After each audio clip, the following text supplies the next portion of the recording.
حضرت یوسف علیہ السلام کی قبر کھلنے پر اللہ تعالیٰ کی قدرت کا ایک حیران کن معجزہ سامنے آیا۔ یہ ایسا واقعہ تھا جس نے بنی اسرائیل کو گہری سوچ میں ڈال دیا اور ایمان کو تازہ کر دیا۔ آئیے اس ایمان افروز واقعے کی پوری حقیقت سنتے ہیں۔ بسم اللہ الرحمن الرحیم۔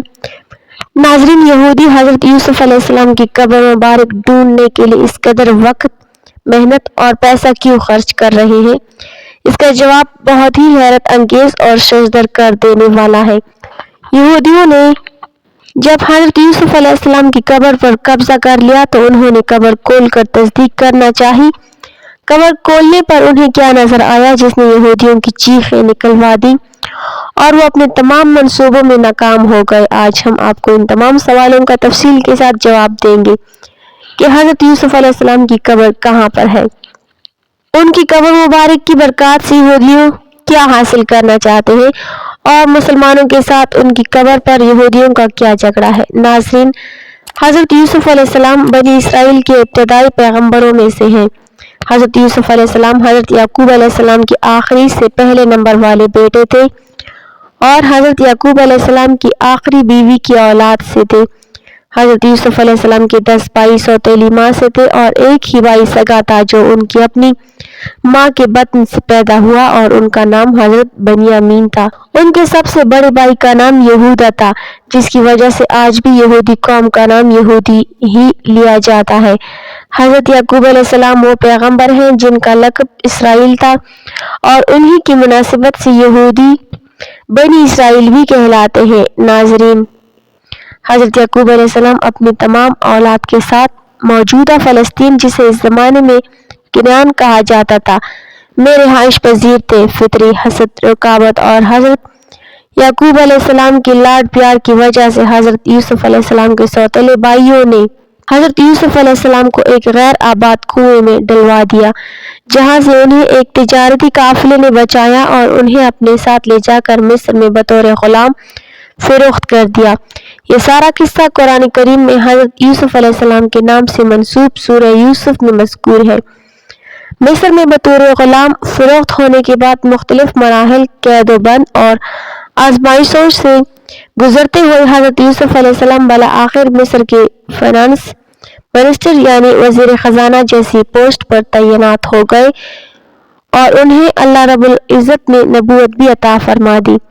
اس کے بعد حضرت یوسف علیہ السلام نے اپنے باپ اور بھائیوں کو بھی اپنے پاس بلا لیا اور اللہ رب العزت نے حضرت یوسف علیہ السلام کی امت میں حضرت یوسف علیہ السلام کی بے تحاشا محبت بھی پیدا کر دی۔ حضرت یوسف علیہ السلام بہت حسین و جمیل تھے اور انہیں نبی کریم صلی اللہ علیہ وسلم کے حسن کے نصف کے برابر حسن عطا کیا گیا تھا۔ حضرت یوسف علیہ السلام کی جب وفات ہوئی تب وہ موجودہ مصر میں رہائش پذیر تھے اور انہیں وہیں پر دفن کیا گیا تھا۔ حضرت یوسف علیہ السلام کی تدفین پر ان کی عقیدت مندوں اور امتیوں کے درمیان اختلاف پیدا ہوا، کیونکہ ہر شخص چاہتا تھا کہ انہیں ان کے علاقے میں دفن کیا جائے تاکہ ان کی برکات سے مستفید ہو سکے۔ بالآخر ایک شخص کی تجویز پر حضرت یوسف علیہ السلام کو دریائے نیل کے درمیان ایک سنگ مرمر کے تابوت میں رکھ کر دفن کر دیا گیا تاکہ ان کی برکات دریائے نیل کے پانی کے سبب پورے مصر میں ہر جگہ پہنچ سکے۔ مصر میں دریائے نیل کے پانی کو آج بھی بنیادی حیثیت حاصل ہے۔ وقت گزرتا گیا اور جب بنی اسرائیل کے درمیان یہودیوں کے سب سے بڑے پیغمبر حضرت موسیٰ علیہ السلام مبعوث کیے گئے اور انہوں نے بنی اسرائیل کو لے کر مصر فرعون کی حکومت سے فرار ہونا چاہا اور سمندر کے کنارے پہنچے، تو اس وقت بنی اسرائیل کے لوگوں نے کہا کہ حضرت یوسف علیہ السلام نے ان سے ایک وعدہ لیا تھا کہ جب کبھی بنی اسرائیل مصر سے فلسطین واپس جائیں یعنی کنعان جائیں تو ان کے تابوت کو ساتھ لے کر جائیں۔ اس وقت بنی اسرائیل میں سے کوئی شخص بھی نہیں جانتا تھا کہ وہ تابوت کہاں دفن ہے، کیونکہ اس دوران کئی زمانے گزر چکے تھے اور لوگ حضرت یوسف علیہ السلام کی قبر کے نشان کو بھول چکے تھے۔ تحقیق کرنے پر معلوم ہوا کہ ایک بڑھیا ہے جو اس بارے میں جانتی ہے اور اس نے حضرت موسیٰ علیہ السلام کے سامنے یہ شرط رکھی تھی کہ اگر اسے جنت میں حضرت موسیٰ علیہ السلام کی ہمسائیگی اور قرب نصیب ہو اور اس کا وعدہ اس سے کیا جائے تب ہی وہ تابوت کی لوکیشن بتائے گی، جس پر حضرت موسیٰ علیہ السلام نے اس پر غصہ کیا، لیکن اللہ رب العزت کے حکم پر اس کی شرط کو تسلیم کر لیا اور یوں इस बुढ़िया की मदद से हजरत यूसुफ अलैहिस्सलाम का वो ताबूत हासिल किया गया जो संगमरमर का एक बड़ा और खूबसूरत ताबूत था, और उसे लेकर हजरत मूसा अलैहिस्सलाम फलस्तीन आए। के बाद तारीख में इस चीज़ का जिक्र नहीं मिलता कि हजरत यूसुफ अलैहिस्सलाम के इस ताबूत को फलस्तीन में कहाँ दफन किया गया। अगर हम मौजूदा मामले की तरफ आएँ तो फलस्तीन में एक शहर है जिसका नाम नाबलिस है। नाबलिस पर कब्जे के लिए फलस्तीनियों और यहूदियों के दरमियान 50 साल तक लड़ाई जारी रही, और तकरीबन 2 दहाइयाँ कबल यानी 20 साल पहले यहूदियों ने नाबलिस पर कब्जा कर लिया। नाबलिस पर इस कदर शदीद लड़ाई की एक वजह ये थी कि नाबलिस में एक मज़ार है जिसके बारे में यहूदियों का अकीदा है कि वो मज़ार हजरत यूसुफ अलैहिस्सलाम का है।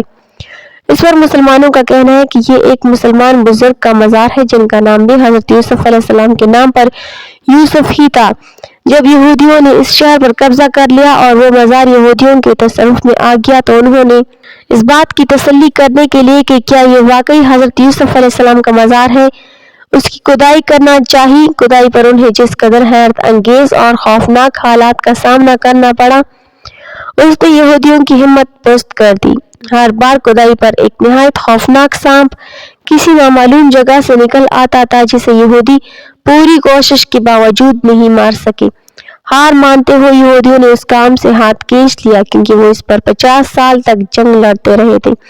इसलिए उन्होंने इस मामले को यहीं पर दबा दिया और कोशिश की कि खुदाई की तफसीलात बाहर न आ सके, क्योंकि इस नाकामी पर पूरी दुनिया में यहूदियों का मजाक बन सकता था। इसके साथ साथ यहूदियों ने माहिरीन अर्जियात की खिदमत हासिल की जिन्होंने कब्र की मिट्टी के नमूने लेकर बताया कि ये कब्र हजारों साल पुरानी नहीं है बल्कि सिर्फ 200 से 250 साल पुरानी है। इससे मुसलमानों के दावे की तौसीक होती है कि ये कब्र वाकई किसी बुजुर्ग की है, क्योंकि यहूदी इस पर बेतहाशा सरमाया और जाने कुर्बान कर चुके थे। इसलिए उन्होंने इसको हज़रत यूसुफ अलैहिस्सलाम की कब्र के नाम से ही मशहूर किया और यहाँ पर तौरात अकेडमी बनाई जहाँ यहूदियों के बच्चों को तौरात सिखाई जाती थी। बाद में उन्होंने इस मज़ार पर एक फौजी चौकी बना दी क्योंकि उनका अकीदा है कि हज़रत यूसुफ अलैहिस्सलाम की कब्र की बरकत से वो हर जंग में फतेहयाब रहेंगे। हज़रत यूसुफ अलैहिस्सलाम की कब्र के बारे में यहूदियों का यही अकीदा दरअसल यहूदियों के लिए इस कशिश का बायस है। इसी वजह से उन्होंने इस कदर लंबी और तवील जंग लड़कर इस इलाके का कंट्रोल हासिल किया, लेकिन फिर भी वो अपने मकसद में नाकाम रहे। उस वक्त पूरी दुनिया में किसी को मालूम नहीं है कि हजरत मूसा अलैहिस्सलाम ने मिस्र से फलस्तीन वापसी पर फलस्तीन में किस जगह हजरत यूसुफ अलैहिस्सलाम के ताबूत को दोबारा दफन किया था।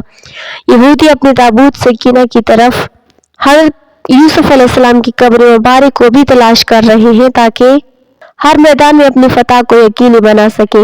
ताबूत सकीना जिसमें हजरत मूसा अलैहिस्सलाम का जबा, उनकी दस्तार मुबारक, उनकी नैलीन मुबारक, उनका असा मुबारक और दीगर अंबिया कराम की निशानियां भी महफूज है, वो भी यहूदियों के लिए अकीदे की मजबूती का बायस है। इस ताबूत में हजरत सुलेमान अलैहिस्सलाम की अंशतरी भी मौजूद है जिसकी मदद से वो जन्नत पर हुकूमत किया करते थे। ये तमाम चीज़ें यहूदियों के तबरकात में शामिल हैं और ताबूत सकीना मुख्तलिफ अदवार में यहूदियों के पास आता और जाता रहा। इसके बारे में अल्लाह रब्बुल इज़्ज़त ने कई बार यहूदियों को कहा कि वो इसकी हिफाजत करें और अपने अकायद को दुरुस्त रखें तो उन्हें हर मैदान में कामयाबी मिलेगी। इसके बावजूद यहूदियों ने कभी भी सरकशी और नाफरमानी का दामन हाथ से नहीं छोड़ा और हर बार अल्लाह रब्बुल इज़्ज़त के अहकामात का मजाक उड़ाते रहे। इसी वजह से आखिरकार यहूदियों से इस ताबूत को आखिरी बार बख्त नसर बादशाह ने बाबुल पर हमले के दौरान छीन लिया और उसके बाद किसी को इल्म नहीं कि ताबूत सकीना कहाँ गया। अल्लाह ताला ने अपने आखिरी पैगंबर मोहम्मद मुस्तफ़ा सल्लल्लाहु अलैहि वसल्लम को दुनिया में मबूस फरमा दिया है और जो उनके अहकामात और शरीयत की पैरवी नहीं करेगा और इस्लाम को कबूल नहीं करेगा उसके लिए दुनिया और आखिरत दोनों में नाकामी ही नाकामी है। अल्लाह रब्बुल आलमीन हमें दुनिया की दीन की मुकम्मल समझ नसीब फरमाए और हमारा खात्मा ईमान पर फरमाए। आमीन सुम आमीन। नाज़रीन, कमेंट बॉक्स में अल्लाह ताला के 99 नामों में से एक नाम ज़रूर टाइप करें।